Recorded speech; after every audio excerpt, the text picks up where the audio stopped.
बिस्मिल्लाहिर्रहमानिर्रहीम। Dear guys, अस्सलाम वालेकुम। आप सब लोग खैरियत से होंगे, मुझे उम्मीद है, और अपने अपने काम को एंजॉय कर रहे होंगे। डियर गाइस, मेरा नाम इरफान भट्टी है और आप मेरा यूट्यूब चैनल देख रहे हैं।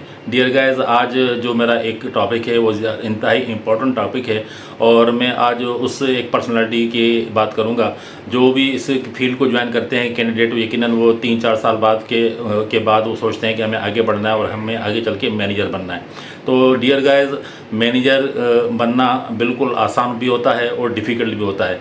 ये आप लोगों की स्किल्स के ऊपर डिपेंड करता है कि आपके अंदर वो स्किल्स हैं या नहीं। अगर आपके अंदर वो स्किल्स हैं तो आप यकीनन एक अच्छे मैनेजर बन सकते हैं। अगर आपके अंदर वो स्किल्स नहीं है तो आपको सारी स्किल्स सीखनी पड़ेंगी।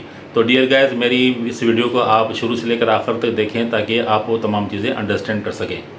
सो डियर गाइस, हम स्टार्ट करते हैं। सबसे पहले हम ये सोचेंगे कि मैनेजर यानी कि मैनेजर किसे कहते हैं। हम इस फील्ड अब अपने जहन से निकाल लें कि मैनेजर फार्मास्यूटिकल का हो या चाहे किसी भी इंडस्ट्री का हो, मैनेजर की असल डेफिनेशन क्या है। डियर गाइस, मैनेजर की डेफिनेशन है manager is a professional guy who take a leadership role in an organisation and manage a team of employ.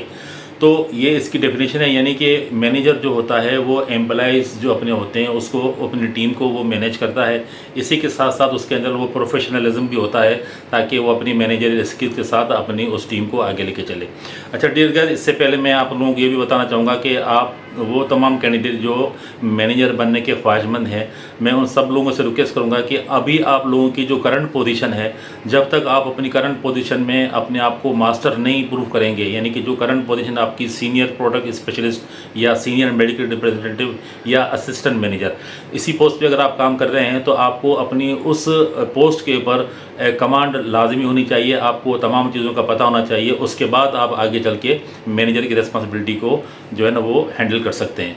So dear guys, जब हम बात करते हैं फार्मास्यूटिकल मैनेजर की, तो फार्मास्यूटिकल मैनेजर जो होता है वो उसके अंदर ये नहीं है कि अगर आप या मैं या कोई भी प्रमोट हो जाए और प्रमोट होने के बाद बस टाई शाई लगा ली और उसके बाद अपनी जो टीम है उसके ऊपर हुक्म चलाना शुरू कर दिए। लाजमी ना डियर, ये वाला काम मैनेजर का नहीं होता।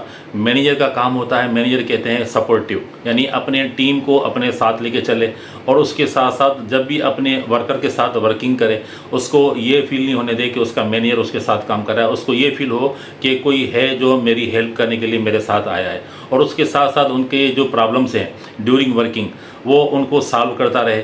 और उसके बाद उनका जो टाइम है, आप अपने मेडिकल रिप्रेजेंटेटिव के टाइम के हिसाब से आप अपनी वर्किंग शुरू करें और जब वो अपनी वर्किंग को ऑफ करके जाए तो आप उसके टाइम के मुताबिक ही आप अपनी वर्किंग को ऑफ करें।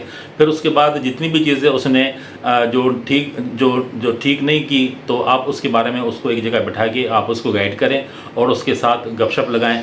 और अगर आपकी वर्किंग किसी कैंडिडेट के साथ 2 दिन 3 दिन कंटिन्यू है तो आप उसके साथ बैठें, उनको कभी चाय भी पिलाएं और उसके साथ बैठ के आप खाना भी खाएं ताकि आपका कैंडिडेट आपसे सेटिस्फाई हो और आपको सेल रिजल्ट जनरेट करके दे। सो डियर गाइस, जो फील्ड मैनेजर होते हैं वो एक तरह का एक ब्रिज का रोल अदा करते हैं, यानी कि जो टीम है और उसी के साथ साथ जो मैनेजमेंट है उसके बीच में एक ब्रिज का काम अदा करते हैं कि आपकी कम्युनिकेशन वहाँ पहुँचाते हैं और कंपनी के जो भी पॉलिसीज़ आती हैं वो आप लोगों तक पहुँचाते हैं। तो मैनेजर का जो काम है सबसे पहले तो ये है कि अपनी जो सेल्स ऑब्जेक्टिव उनको मिले हैं वो अपनी टीम में डिस्ट्रीब्यूट करें। जिसका जो एरिया है, जोग्राफिकल एरिया, जिसका जो पोटेंशियल है उस पोटेंशियल के हिसाब से अपने टारगेट को डिवाइड करके अपने टीम में दे और उसी के साथ साथ अपनी टीम को जो कंट्रोलिंग टूल्स होते हैं जिसके अंदर आपका मंथली प्लान आ जाता है, आपकी वर्क डायरी आ जाती है, आपका वीकली प्लान आ जाता है। तो ये चीज़ें आपने अपनी टीम से लेनी है ताकि आपकी जो टीम है वो आपके कंट्रोल में रहे और आपको पता हो कि आपका जो वर्कर है वो कहाँ पे काम कर रहा है। इसी के साथ साथ आपने जो भी नए कैंडिडेट अपॉइंट करने हैं तो उस नए कैंडिडेट को अपॉइंट करने के लिए ये भी एक मैनेजर का टास्क होता है। तो जो भी इंटरव्यूज़ वगैरह होते हैं उनके लिए नए कैंडिडेट्स को हायर करना और उसी के साथ साथ कंपनीज़ को जो अपना टारगेट बना के देना होता है, यानी उसकी जो फोरकास्ट बना के देनी होती है एज़ पर गिवन टारगेट, तो वो मैनेजर बना के देते हैं। और इसी के साथ साथ डियर गाइस, इसकी जो दूसरी चीज़ें होती हैं कि मैनेजर को हमेशा प्रॉब्लम सॉल्वर होना चाहिए, यानी कि वो ये नहीं करे कि मुझे किसी चीज़ का नहीं पता, अपने टीम को ये वो फील कराए और उसके प्रॉब्लम को सॉल्व करे ताकि उसकी टीम उसके साथ रहे और टीम में एक जज्बा पैदा करे टीम वर्क का कि एक टीम होके आप लोग सब काम करें, और उस टीम वर्क के साथ ये फ़ायदा होगा कि सबके ऑब्जेक्टिव अचीव होंगे, और उसी के साथ जब सबके ऑब्जेक्टिव अचीव होंगे तो अल्टीमेटली मैनेजर का ऑब्जेक्टिव भी अचीव होगा। डियर कैंडिडेट्स, मैं आप लोगों से रिक्वेस्ट करूंगा, जिन लोगों ने मेरे इस चैनल को सब्सक्राइब नहीं किया, काइंडली आप इसको सब्सक्राइब करें, और अगर आपको मेरी वीडियोस अच्छी लगे तो एक लाइक भी दे दिया करें, और उसी के साथ साथ आप आगे इसको शेयर भी करें। तो गाइस, सबसे जो इम्पोर्टेंट काम मैनेजर का एक ये भी है कि अपना फ्यूचर का जो मैनेजर है उसको डेवलप करना, क्योंकि जब आप अपने फ्यूचर के मैनेजर को डेवलप करेंगे तो अल्टीमेटली आप भी आगे बढ़ेंगे।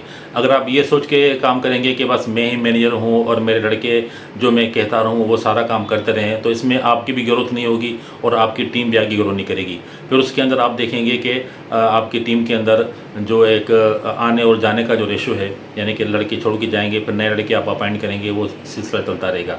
तो मैनेजर हमेशा कूल माइंडेड होना चाहिए, और उसके साथ साथ अपने टीम के साथ ऐसा उसका एटीट्यूड हो ताकि उसकी टीम उसके साथ सपोर्ट करके उनको ऑब्जेक्टिव अचीव कर दे, और जितनी भी कोशिश हो सके जो अवेलेबल रिसोर्सेज हैं जो कंपनी से आते हैं उनको पॉजिटिवली वो यूटिलाइज़ करवाए अपनी टीम से, और उसके साथ साथ जो भी टूल्स उनको मिल रहे हैं वो किसी भी शेप में मिल रहे हैं उनको उसी जगह पे यूज़ करवाए जहाँ जहाँ उनकी वो नीड है। तो डियर गाइस, ये मैनेजर की 2-3 जो इम्पोर्टेंट जो बातें थी वो मैंने आपसे डिस्कस की। अब इसके साथ साथ ये है कि इसका जो एक डेफिनेशन अगर हम इंग्लिश में इसको हम देखते हैं तो डेफिनेशन क्या होनी चाहिए, तो a pharmaceutical manager role is to manage a sale team to achieve these sales goals. Basically objective यही होता है कि मैनेजर का कि जो कंपनी का ऑब्जेक्टिव दिया गया है वो उसको अचीव करने के लिए वो एफर्ट करे। वो एफर्ट कैसे करे? अपनी टीम से करवाए, तो आपकी टीम आपके टारगेट अचीव करेगी, लेकिन आपका टारगेट अचीव होगा। तो मुझे उम्मीद है गाइस आपको ये मेरी वीडियो अच्छी लगी होगी, और अगर आपको कोई क्वेरीज़ हो, कोई आपको बात समझ में नहीं आए हो, आप मुझे कमेंट्स कर सकते हैं। तो मेरी नेक्स्ट वीडियो तक आने तक आप इंतज़ार करें। तो मैं आप लोगों से इजाज़त चाहूँगा। अल्लाह हाफिज़।